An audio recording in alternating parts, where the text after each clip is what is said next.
ఓం శ్రీ గురుభ్యో నమః. ఓం శ్రీమాత్రే నమః. జూలై నుండి డిసెంబర్ వరకు కూడా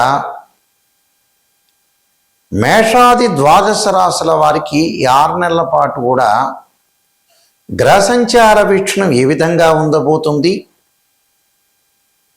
వాళ్ళకి వృత్తి, ఉద్యోగ, వ్యాపార, ఆరోగ్య, కోర్టు శుభ కార్యక్రమాలు ఏ విధంగా ఉండబోతున్నాయి, ప్రత్యేకంగా విద్యార్థులకు ఏం జరగబోతుంది,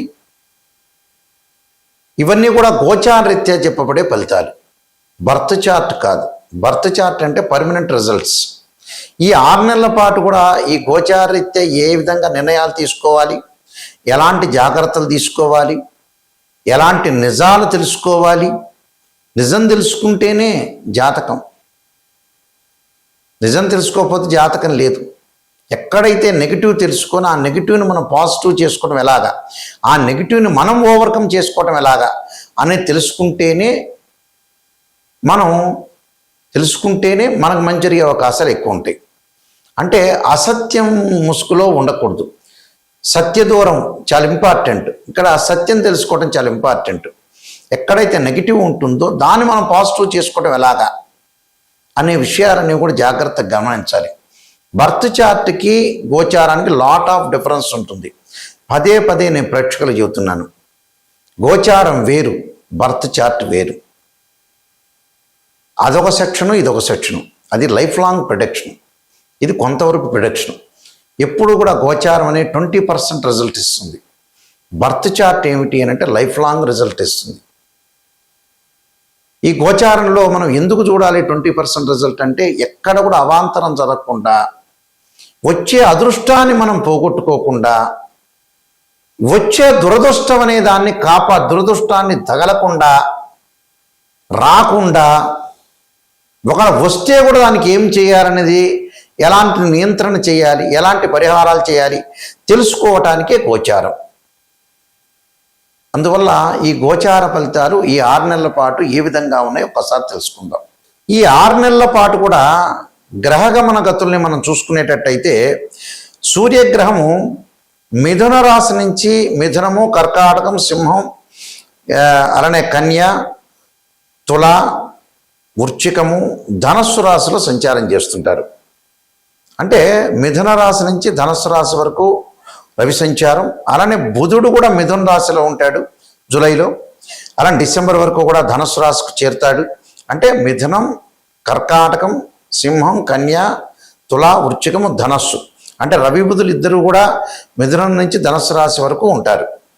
అలానే శుక్రుడు వచ్చేటప్పటికల్లా సింహరాశిలో సంచారం చేస్తాడు జూలైలో. సింహం, కన్య, తుల వరకు ఉంటాడు డిసెంబర్లో. అలానే కుజుడు వచ్చేటప్పటికల్లా వృషభం నుంచి సింహం వరకు, అంటే వృషభం, మిథునం, కర్కాటకం, సింహం. రాహు డిసెంబర్ 6వ తారీఖున మారతాడు. కుంభరాశి నుంచి మకర రాశిలోకి సంచారం చేయటం. కేతు వచ్చేటప్పటికల్లా సింహరాశి నుంచి కర్కాటక రాశిలోకి సంచారం చేయటం జరుగుతుంది. శని వచ్చేటప్పటికల్లా శని మీన రాశిలోనే ఉన్నాడు, వక్రగతిలోకి వెళ్ళిపోతాడు. ఎప్పుడు వక్రగతిలోకి వెళ్తాడు? జూలై 27 నుంచి వక్రారంభం ప్రారంభమవుతుంది. ఎప్పటి వరకు ఉంటారు? డిసెంబర్ 11వ తారీఖు వరకు ఉంటాడు. 10వ తారీఖు నైట్ వరకు. 11వ తారీఖు నుంచి మళ్ళీ అదే మీనరాశిలో వక్ర త్యాగం అయిపోతుంది. ఎప్పుడైతే నేను చెప్పిన 27లో వక్రస్థితిలోకి వెళ్ళిపోతాడో, డిసెంబర్ వరకు వక్రస్థితిలో ఉంటాడు. 11వ తారీఖు తర్వాత 11వ తారీఖు నుంచి మళ్ళీ వక్రస్థితి అనేది పోయి సాధారణ స్థితికి మీనరాశిలో చేరుకుంటాడు.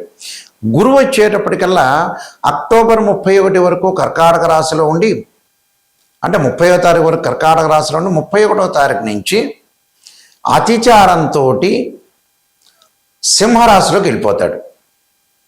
ఎప్పటి వరకు ఉంటారు? డిసెంబర్ 11వ తారీఖు వరకు ఉంటాడు. ఇక్కడ డిసెంబర్ 13వ తారీఖు వరకు ఉండి మళ్ళీ గురువు అదే సింహరాశిలో వక్రారంభం ప్రారంభమవుతుంది.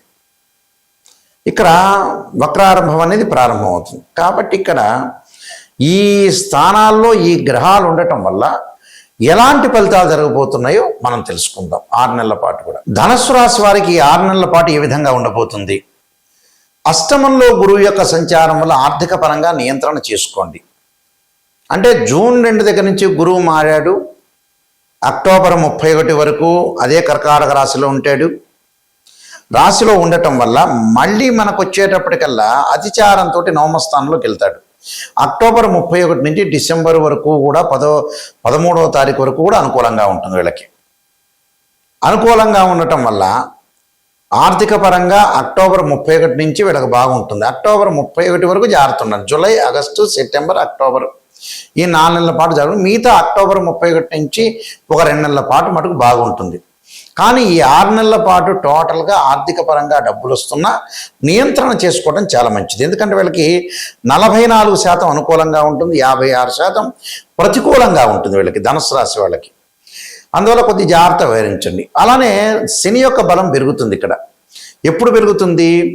జూలైలో మనకి 27వ తారీఖు నుంచి శని వక్రగతిలోకి వెళ్తున్నాడు. వక్రగతిలోకి రావటం వల్ల శని తృతీయ స్థానం యొక్క ఫలితాలు ఉంటాయి కాబట్టి ధనధాన్య వృద్ధి బాగా పెరుగుతుంది. ఆర్థిక పరంగా లావాదేవీలు బాగా పెరుగుతాయి. కానీ ఆర్థిక పరంగా లావాదేవీలు పెరుగుతున్నాయని ఏదో ఒక 30% ఖర్చులు బాగా పెరిగే అవకాశాలు ఉంటాయి. ఆ ఖర్చులు నియంత్రణ చేసుకోండి. రాహు యొక్క బలంలో విదేశాలకు వెళ్ళే అవకాశాలు ఎక్కువ ఉంటాయి. డిసెంబర్ 7 నుంచి రాహు ద్వితీయ స్థానం రావటం వల్ల కుటుంబ పరంగా వివాదాలు, చిక్కులు, భార్యాభర్తల మధ్యలో కొన్న అభిప్రాయ భేదాలు లేకుండా చూసుకోండి. ఇక్కడ కేతు కూడా మఖా నక్షత్రంలో 253 రోజుల పాటు సంచారం చేయటం వల్ల ప్రతి విషయంలో కూడా కొద్దిగా లౌకిక విధానంతో ఉండాలి. బంధుమిత్రులతో కలహాలు రాకుండా చూసుకోవాలి. వ్యాపారస్తుల గొడవలు రాకుండా చూసుకొని లౌక్యంగా వెళ్తే మంచి జరిగే అవకాశాలు ఎక్కువగా ఉంటాయి. అలానే కేతు యొక్క ప్రభావం వల్ల వీళ్ళకి వాహన ప్రమాదాలు జరగకుండా చూసుకోండి. యాక్సిడెంట్లు కానీ కోర్టు సమస్యలు కానీ రాకుండా చూసుకోవడం చాలా మంచిది. ఎందుకంటే డిసెంబరు 6వ తారీఖు నుంచి కేతు వచ్చేటప్పటికల్లా కర్కాటక రాశిలో సంచారం చేయటం వల్ల వీళ్ళకి అష్టమంలో కేతు యొక్క సంచారం అంటే కోర్టు సమస్యలు రాకుండా పిత్రార్జిత విషయంలో జాగ్రత్తగా ఉండాలి. అనంతముల మధ్యలో కూడా జాగ్రత్తగా ఉండి ముందుకు వెళ్ళాలి. అయితే శుభ కార్యక్రమాలు జరిగే అవకాశాలు బాగా ఎక్కువ ఉంటాయి. విదేశాలకు వెళ్ళటం ఒకటి, ఆర్థిక పరంగా పుంజుకుంటారు. అదుపులో ఆర్థిక పరంగా ఆదాయ విషయంలో అదుపులో ఉంచుకోవాలి. విదేశాలకు వెళతారు. అన్నీ కూడా అనుకూలంగా ఉండటం ఒకటి. ప్రతి పనిలో కూడా విజయం సాధించే అవకాశాలు గ్యారెంటీగా ఉంటాయి. కాబట్టి వీళ్ళు చేయాల్సింది ఏంది? కొన్ని రెమెడీస్ చేయాలి. కేతు యొక్క దోషం పోవడానికి డిసెంబర్ 7 నుంచి కూడా వీళ్ళు ఖచ్చితంగా రాహు కేతుల యొక్క దోషం అనేది పెరుగుతుంటుంది వీళ్ళకి. ధనుసు రాశి వాళ్ళకి 2వ స్థానం రాహు వస్తాడు, అష్టమంలో కేతు వస్తాడు 6వ తారీఖు తర్వాత, డిసెంబర్ 6వ తారీఖు తర్వాత. అప్పుడు చిన్నమస్తాదేవి ధూమవతి యొక్క స్తోత్ర పారాయణం చేయటం ఒకటి. అలానే రాహుకు అధిష్టాన దేవతలు ఉంటారు. అంటే అధిదేవత, అంతరిక్ష దేవత అంటే సర్పం, అంటే నాగరాజాయుధ్యం పృథ్వీధరాయ ధీమే తన్వో సర్ప ప్రచోదయాత్ అనే మంత్రాన్ని. అలానే వీలైతే కేతువుకి అధిదేవత ప్రత్యదేవతలో చిత్రగుప్తుడు ఉంటారు. చిత్రగుప్తుడు వ్రతాన్ని కూడా చేయటం చాలా మంచిది. కేతు యొక్క దోషం పోతుంది. గణపతి యొక్క ఆరాధన, సంకష్టహార చతుర్థి వ్రతం. అలానే ప్రత్యేకంగా అష్టమంలో గురువు ఉన్నాడు కాబట్టి ఖచ్చితంగా ఇంద్రాన్ని స్తోత్రాన్ని పారాయణం చేయాలి. ఇంద్రుడి యొక్క పూజ చేయటం వల్ల కూడా మంచి జరుగుతుంది. అలానే అష్టమంలో గురువు ఉండటం వల్ల విద్యార్థులకు అనుకూలంగా ఉండదు కాబట్టి కొద్దిగా విద్య మీద కాన్సన్ట్రేషన్ చేయాలి. వాళ్ళు చక్కగా వాళ్ళు చేయాల్సిన సరస్వతీదేవి యొక్క ఆరాధన, గురువులను ఆరాధన చేయాలి. సరస్వతీదేవి యొక్క స్తోత్ర పారాయణం చేయాలి. అలానే కుబేర మంత్రాన్ని చదువుకోవాలి. ఓం ఇక్షాయ కుబేరాయ వైశ్రవణాయ ధనధాన్యాధిపతే ధనం ధాన్యం సమృద్ధమే దేహిమే దాపైస్వ అనే గురు మంత్రాన్ని అందరూ కూడా, కుబేర మంత్రాన్ని, గురు మంత్రాన్ని అందరూ చదవటం వల్ల కూడా చాలా మంచి జరిగే అవకాశాలు ఖచ్చితంగా ఉంటాయి. అలానే దేవానాంచ ఋషీనాంచ గురుకాంచన సన్నిపం బుద్ధిమంతం త్రిలోకేశం తమ నమామి బృహస్పతి అనే మంత్రాన్ని కూడా చదువుకోండి. మీకు మంచి జరిగే అవకాశాలు ఎక్కువ ఉంటాయి. విద్యార్థులేమో సరస్వతీదేవి, పెద్దవాళ్ళు కుబేర, గురువు యొక్క మంత్రాలు చదువుకోవటం వల్ల మంచి జరిగే అవకాశాలు ఖచ్చితంగా ఉంటాయి. కాబట్టి ఈ నియమాలు పాటిస్తే మనకు మంచి జరుగుతుంటుంది. ప్రధానంగా ఇవన్నీ కూడా గోచారరీత్యా చెప్పబడే ఫలితాలు అంటారు.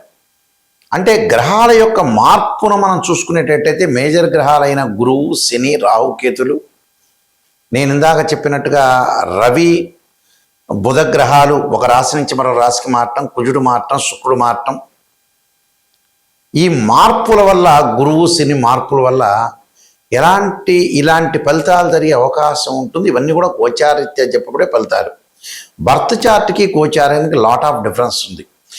గోచారం అంటే 20% సపోర్ట్, అంటే చెడు జరుగుతుందా మంచి జరుగుతుందా, వృత్తి ఉద్యోగ వ్యాపారాలు, ఆరోగ్యము, వివాహము, విద్య, వైద్యము, ఈ విషయాలు ఏ విధంగా ఉండబోతుంది అనేది గోచారపరంగా మనం ఎలాంటి నిర్ణయాలు తీసుకోవాలి, ఎలాంటి నిర్ణయాలు తీసుకోకూడదు, ఎలాంటివి అనుసరించాలి, ఎలాంటివి అనుసరించకూడదు చెప్పబడేవే గోచారం అంటారు.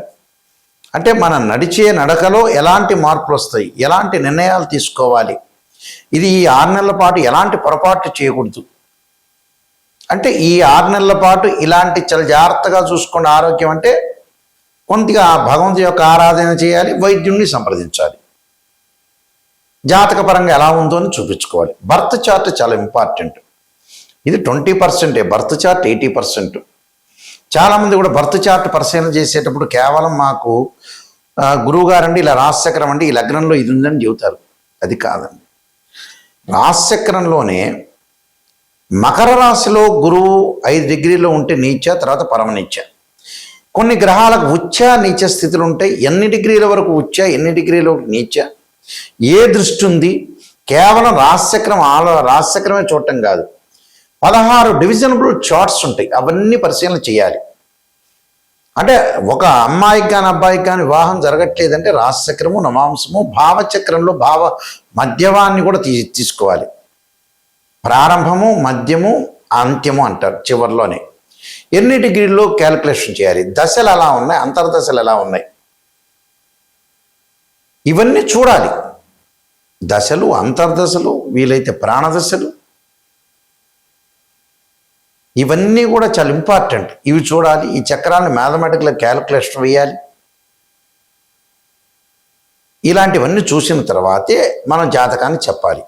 అలానే ద్వాదశ భావాధిపతులు ఉంటారు. తను భావానికి రవి అని, ద్వితీయ భావానికి గురువు అని, తృతీయ భావానికి కుజుడని, చతుర్థ భావానికి చంద్రుడు బుధుడని, అలా పంచమ భావానికి గురువు అని, షష్టమ భావానికి కుజుడని, ఇలాంటి భావాలన్నీ మనం చూడాలి. భావాధిపతులు, రాస్యాధిపతులు, ఆ గ్రహం ఏ స్థానంలో ఉంది, ఈ మూడింటిని కూడా అనాలిసిస్ చేయాలి. మళ్ళీ దృష్టి, జాతకంలో ఏమైనా కాలసర్పదోషం ఉందా, సర్పదోషం ఉందా, పునర్భవ దోషం ఉందా, మాంగళిక దోషం స్త్రీలకు ఉందా, వివాహపరంగా ఉండే దోషాలు ఏమైనా ఉన్నాయా, ఆరోగ్యపరంగా ఇబ్బందులు ఏ విధంగా ఉండబోతున్నాయి, ఉద్యోగపరంగా రవి ఎక్కడున్నాడు, ఇలాంటి అన్ని గ్రహాలని కూడా అనాలిసిస్ చేయాలండి. అనాలిసిస్ చేయాలంటే ఆస్ట్రాలజీ పరంగా చాలా జాగ్రత్త అనాలిసిస్ చేయాలి. అనాలిసిస్ చేస్తేనే మనకు తెలుస్తుంది యాక్చువల్గా. అయితే మమ్మల్ని అప్రోచ్ అయ్యే వాళ్ళు ఎవరైనా సరే నిజాన్ని తెలుసుకోండి. నిజం అనేది నిప్పు లాంటిది. అంటే ఎక్కడైతే నెగిటివ్ ఉంటుందో దాన్ని మనం పాజిటివ్ చేసుకోవాలి. నా దగ్గరికి వచ్చిన వాళ్ళు ఎవరైతే ఉన్నారో, ఎవరైతే వస్తారో వాళ్ళందరికీ కూడా, మీకు ప్రేక్షకులందరికీ కూడా ఒక ముఖ్య గమనిక, అందరూ కూడా వాయిస్ రికార్డింగ్ పెట్టుకోండి. నేను చెప్పేది వాయిస్ ఎందుకు రికార్డింగ్ పెట్టుకోమంటున్నా అంటే మళ్ళీ రిపీట్ వినే అవకాశం ఖచ్చితంగా ఉంటుంది. అది నేను నెగిటివ్ చెబుతున్నానా పాజిటివ్ చెబుతున్నా తెలుసుకోండి. కానీ ఖచ్చితంగా నెగిటివ్ తెలుసుకోవాల్సిందే. పాజిటివ్ తెలుసుకునేటట్టయితే మీకే తెలుస్తుంది జాతకం, మా కన్సల్టింగ్ ఫీజు ఇవ్వక్కర్లా. నెగిటివ్ గురించే రాబోయే రోజుల్లో వృత్తి ఉద్యోగ వ్యాపారాలు ఎలా ఉండబోతున్నాయి, ఆరోగ్యపరంగా నిజం తెలుసుకోవాలి, ఉద్యోగపరంగా నిజం తెలుసుకోవాలి, వ్యాపారపరంగా నిజం తెలుసుకోవాలి, వివాహపరంగా కూడా నిజం తెలుసుకోవాలి. నిజం తెలుసుకోలేదనుకోండి మనం మోసం చేసుకునే వ్యక్తులం అవుతాం. అంటే స్వయంకృత అపరాధం. మనం మోసం చేసుకొని మనం బ్లేమ్ చేసుకున్నట్టు అవుతాం. నిజాన్ని తెలుసుకోవాలి. సత్యదూరం అంటారు చూసారా, అలా నిజాన్ని తెలుసుకొని మనం ముందుకెళ్తే మన జీవితం లైఫ్ బాగున్నట్టే. ఎక్కడైతే నెగిటివ్ ఉంటుందో దాన్ని పాజిటివ్ చేసుకుని ముందుకెళ్తే మనకు మంచి జరిగినట్టే. అందువల్ల ఇన్ని డివిజనబుల్ చార్ట్స్ చూడాలి. కేవలం రాశిచక్రంతో తెలియదు. రాశిచక్రంలో లేని నవాంశంలో తెలియవచ్చు, నవాంశంలో తెలియవచ్చు. అలానే వృత్తిరీత్యా మనం ఎలా తెలుసుకోవాలి, రాశిచక్రము, దశమాంశం, భావచక్రం, దశలో అంతర్దశలు. సంతానపరంగా ఎలా తెలుసుకోవాలి, రాశిచక్రం, సప్తమాంశం, భావచక్రం, దశలో అంతర్దశలు. ఈ మోడల్లో మనం అనాలిసిస్ చేయాలి. ఈ మోడల్లో దశలు అంతర్దశలు, ఒక్కొక్క లగ్నానికి మంచి దశలు ఉంటాయి, చెడ్డ దశలు ఉంటాయి. ఏ దశలు కలిసి వస్తాయి, ఏ అంతర్దశలు కలిసి వస్తాయి అనేది కంప్లీట్గా ఆస్ట్రాలజీ పరంగా అనాలిసిస్ చేయాలి. చాలామంది కూడా కంప్లీట్గా అనాలిసిస్ చేయకుండా ఏదో గొప్పలు చెప్పడం. ఒక్కటి గుర్తుపెట్టుకోండి, ఫేక్ అనేది గమనించండి. ఇప్పుడు చెబుతున్నారు ఉదాహరణకి, ఈశాన్యంలో ఉప్పు దీపం పెట్టండి, ఆ ఉప్పు దీపంతో కోటీశ్వరులు అవుతారట. ఎంతమంది ఉప్పు దీపాలు పెట్టారు, ఎంతమంది ఉప్పు దీపం పెట్టిన అన్ని నగరాల్లో అందరూ కోటీశ్వరులు అయ్యారా? అది రాంగ్ సంబంధించినవి, అంటే రాంగ్ రెమెడీస్ అని అర్థం. అలా కాదు, జాతకంలో నిజాన్ని తెలుసుకోవాలి. ఒకడేమో ఎలా చెబుతున్నాడంటే చూడండి, కొంతమంది ఎలా చెబుతున్నారు ఆస్ట్రాలజర్స్ కూడా, వాళ్ళు నిజమైన ఆస్ట్రాలజర్స్ కాదు. నిమ్మకాయ కోయండి, దాని మీద ఉప్పు వేయండి, కుంకుమ వేయండి, మీ ఎదురు మీ ఇల్లు ఉంటుంది వాళ్ళ దగ్గర పెట్టండి అంటాడు. వాడి డబ్బు వచ్చితే వీళ్ళకి చేరుతుందట. చూడండి ఎంత విచిత్రమైన రెమెడీస్ చెప్తున్నారు. అవి కాదు, ఎప్పుడైనా సరే రెమెడీస్ అనేవి వేరే ఉంటాయి. అది మంత్రశాస్త్రంలో ఉంటుంది. వేదం ఏం చెప్పింది? యజ్ఞ యాగాది క్రతువులు అభిషేకాలని చెప్పింది. లేదా ఆ మంత్రాన్ని చదువుకోవటం ఇంట్లో మీరు భగవంతుడి యొక్క మంత్రాన్ని స్తోత్రాన్ని పారాయణం చేసుకోవటం, ఇలాంటి మంత్రాలు చదువుకుంటే చాలా మంచిది. అందువల్ల ఇవన్నీ గమనించండి. ఎవరెవరిని చెబుతున్నారు ఆస్ట్రాలజీ పరంగా, మ్యాథమెటికల్ క్యాలిక్యులేషన్ మోస్ట్ ఇంపార్టెంట్. మేము వంశపారంపర్యంగా చెప్పే వ్యక్తులం. నేను 15 బుక్స్ రాశాను. కాలసర్పయోగము, కాలసర్పయోగ చంద్రిక, రాహుకేతులు, ఛాయాగ్రహాలు, స్వప్నశాస్త్రం, బృహత్పరిహార సింధు, అలానే జాతక చంద్రిక, వివాహ మార్తాండము, స్వప్నశాస్త్రము, పుత్ర గణపతి వ్రతము, ఇలాంటి నెంబర్ ఆఫ్ ఆస్ట్రాలజీ, అలానే prediction of astrology, transit of planets, ఇలాంటి నెంబర్ ఆఫ్ బుక్స్ రాసి, అలానే నవగ్రహ దోషాలు పోవడానికి ద్వాదశ మహావిద్యల యొక్క సూత్ర పరణాలు, ఇవి మా దగ్గర దొరుకుతాయి. ఇవన్నీ కూడా మోహన్ పబ్లికేషన్ వారు రాజమండ్రి వాళ్ళు ప్రింట్ చేశారు. వాళ్ళ దగ్గరైనా మేము పుస్తకాలు తీసుకోవచ్చు. రాజమండ్రిలో కోటగుమ్మంలో మోహన్ పబ్లికేషన్ అతి పెద్ద పబ్లికేషన్ ఉంది. వాళ్ళ దగ్గర కూడా మా బుక్స్ దొరుకుతాయి. కాబట్టి మా వెబ్సైట్ www.nayakanti.com, www.nayakanti.in చూడండి. నిజాన్ని తెలుసుకునే వాళ్ళు మాత్రమే మాకు ఫోన్ చేయండి. నిజం తెలుసుకున్నారనుకోండి మీకు మంచి జరిగే అవకాశం ఉంటుంది. నా ద్వారా, నాయకంటి గారి ద్వారా 10 మంది బాగుపడితే కూడా అయ్యో వీళ్ళు నా ద్వారా బాగుపడ్డారని మాకు కూడా సంతృప్తి అవుతుంది. ఎందుకంటే మనిషి బతికేది లేదు, ఉండేది లేదు. ఏ రోజైనా కూడా బ్యాగ్ సర్దుకొని వెళ్ళిపోవటమే. 55 ఏళ్ళు 60 ఏళ్ళు రాగానే మనిషి ఉండేది ఏం లేదు. మనకి ఎప్పుడూ మనం ఎవరికి కూడా పాపం చేయకూడదు, ఎవరికి నష్టం చేయకూడదు. కర్మ ఫలితం అంతా కూడా అనుభవించే అవకాశం ఉంటుంది. కాబట్టి జాగ్రత్తగా మనం ప్రతి వాళ్ళని మంచిగా చూడాలి, మనం మంచి మార్గంలో నడవాలి, మనం మంచి నిర్ణయాలు తీసుకోవాలి, భగవంతుడి యొక్క ఆరాధన చేయాలి, గురువుని గౌరవించాలి. ఇది చాలా ఇంపార్టెంట్. అదే చాలామంది కూడా చదువుకున్నా కూడా బ్రెయిన్ మెచ్యూరిటీ వాల్యూస్ పెరగదు. చూడండి చాలామంది కూడా రకరకాలుగా పెరగకుండా ఉండేవాళ్ళు చాలామంది ఉన్నారు.